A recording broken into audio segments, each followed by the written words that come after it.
Es un gusto en saludarlos como siempre. En esta nueva oportunidad les presento un video en el que voy a explicar los multiplicadores de Lagrange. Bueno, esto trata del análisis completo de una función cuando yo tengo que determinar si una función, en varias variables obviamente, a través de una condición tenga un punto máximo, un punto mínimo o un punto de silla. Recordemos que nosotros habíamos analizado el análisis de una función en dos variables, donde nosotros calculábamos los puntos críticos y determinábamos si ese punto crítico era un máximo, un mínimo o un punto de silla.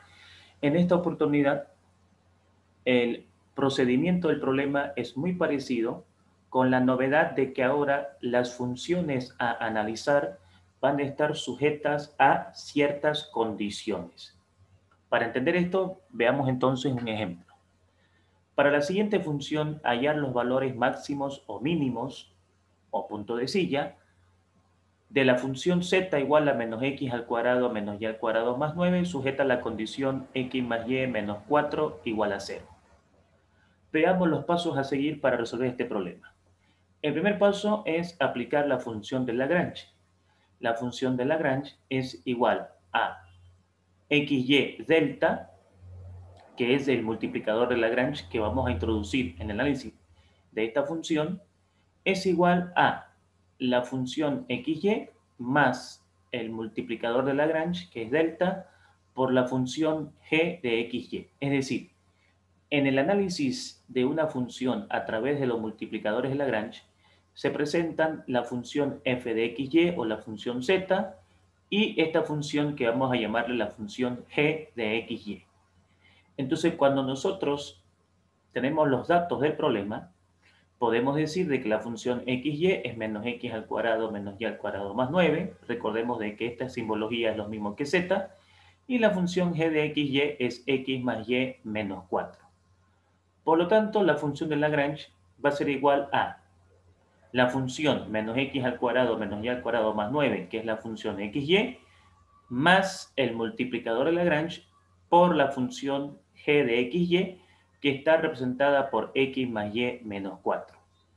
Haciendo acá operaciones elementales, menos x al cuadrado, menos y al cuadrado más 9, más delta por x, más delta por y, más por menos delta por 4, 4 por delta.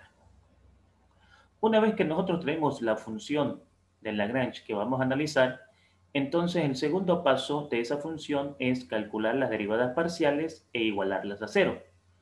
Prácticamente el procedimiento de este tipo de ejercicios es exactamente igual al que hacíamos cuando, repito, hacíamos el análisis, ¿no es cierto?, de la función, pero que no estaban sujetas a condiciones como lo está en esta oportunidad. Entonces, tenemos que encontrar la derivada de z con respecto de x. Entonces, acá los términos de la función que tengan x son menos x al cuadrado, cuya derivada es menos 2x, y delta x, cuya derivada es delta. La derivada de z con respecto de y sería menos y al cuadrado, su derivada es menos 2y, y la derivada de delta y, que es delta. Y obviamente la derivada de z con respecto a delta, porque la función depende de tres variables, la variable x, la variable y la variable delta. Entonces la derivada de z con respecto a delta sería, derivada de delta es x, derivada de delta es y derivada de menos 4 por delta es menos 4. Entonces, todas estas derivadas parciales tenemos que igualarlas a cero para poder encontrar el punto crítico. ¿Qué es el punto crítico? En este caso viene a ser el valor de x, el valor de y el valor de delta, que hacen que esas derivadas parciales sean cero.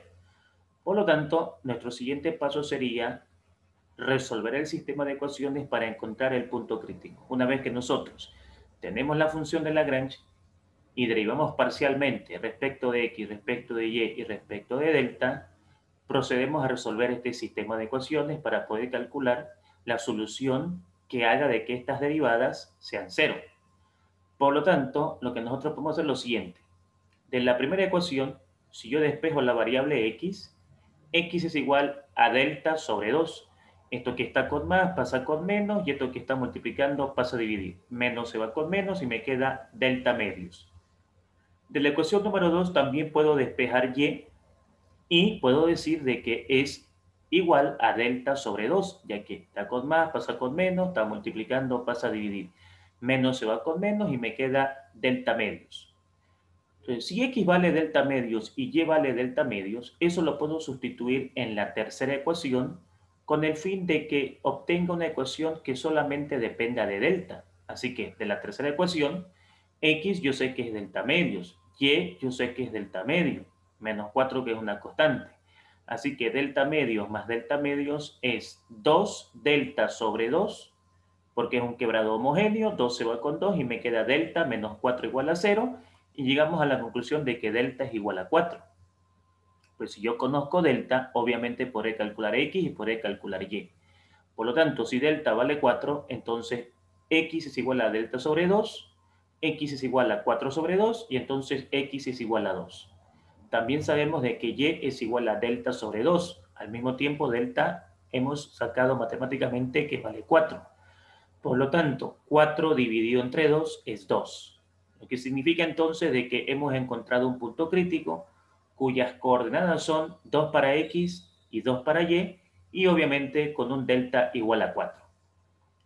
El cuarto paso es determinar si ese punto crítico que hemos encontrado es un máximo o un mínimo o un punto de silla. Para eso vamos a utilizar los criterios del discriminante, ¿no es cierto? O el Hasiano, que también se llama. Y entonces, de acuerdo a estas circunstancias, vamos a decir si este punto crítico es un máximo, es un mínimo o un punto de silla. Analicemos entonces el punto crítico 2,2. Sabemos de que el discriminante es igual a la segunda derivada de la función respecto de x por la segunda derivada de la función respecto de y menos la derivada cruzada de la función respecto de x respecto de y elevado al cuadrado.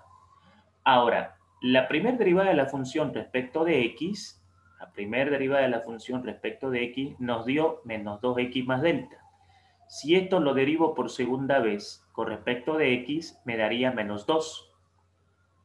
Si esto de acá, lo segundo, lo derivo por segunda vez con respecto de y, me daría menos 2, que son los resultados que aquí vamos a obtener.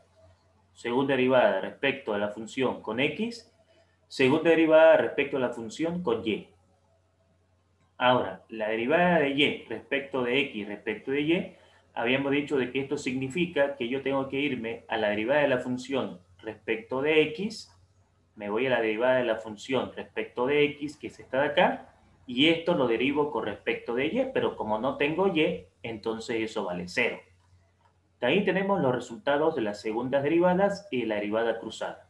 Por lo tanto, si yo reemplazo esos resultados en la fórmula del discriminante, tendré que la segunda derivada de la función con respecto de x es menos 2, la segunda derivada de la función con respecto de y es menos 2 y la derivada cruzada respecto de x respecto de y es 0.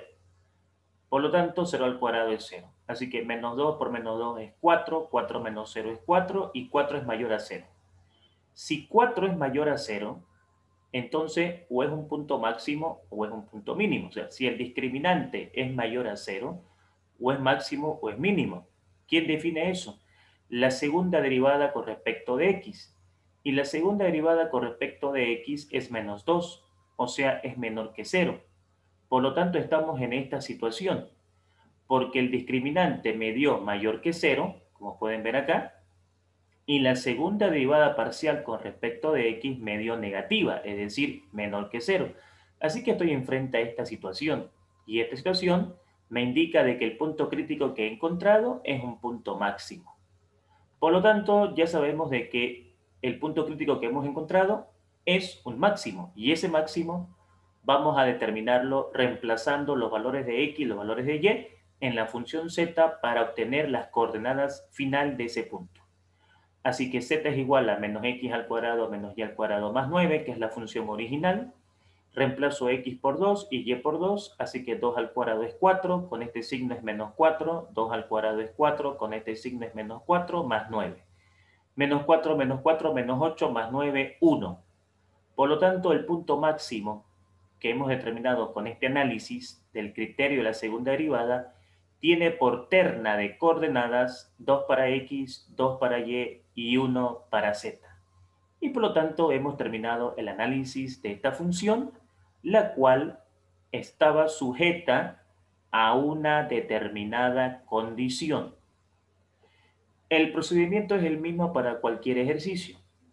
Las condiciones pueden ser diferentes, pueden ser lineales, pueden ser polinómicas.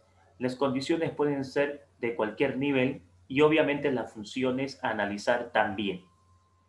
Ahora, acá en la parte del final de nuestro ejercicio, como siempre, les dejo una parte práctica para que ustedes puedan encontrar el análisis de estas funciones determinando si tienen un punto crítico y si ese punto crítico es máximo o mínimo o punto de silla. Y obviamente sujeto a ciertas condiciones, como pueden ver acá en respecto a la función número 1, con respecto a la función número 2 y también respecto a la función número 3. Entonces, aquí están los ejercicios para que ustedes puedan poner en marcha lo que han aprendido en este video. Bien, como siempre, desearles un excelente día, una excelente semana. Muchas gracias por su atención y nos vemos en un siguiente video. Gracias, que estén bien.